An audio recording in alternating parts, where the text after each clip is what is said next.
நீ மிகவும் பிரியமானவன், ஆதலால் நீ வேண்டிக் கொள்ளத் தொடங்கின போதே கட்டளை வெளிப்பட்டது. தானியேல் அதிகாரம் 9 வசனம் 23.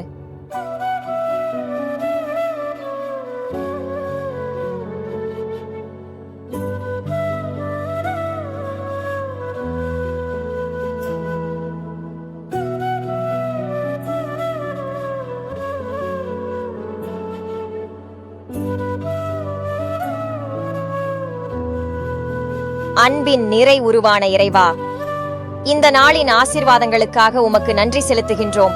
இன்று நாங்கள் மேற்கொள்ள இருக்கின்ற செயல்கள் எங்களின் வாழ்க்கையை முன்னேற்றத்திற்கு கொண்டு செல்லும் வகையிலும் உமக்கு பிரியமுள்ளதாகவும் இருக்கும்படியாக அமைய வேண்டுகிறோம். சூழ்நிலைகள் எதுவாக இருந்தாலும் இறைவன் தாமே உடனிருந்து எங்களை பாதுகாத்து வழி நடத்த வேண்டுமாய் மன்றாடுகின்றோம்.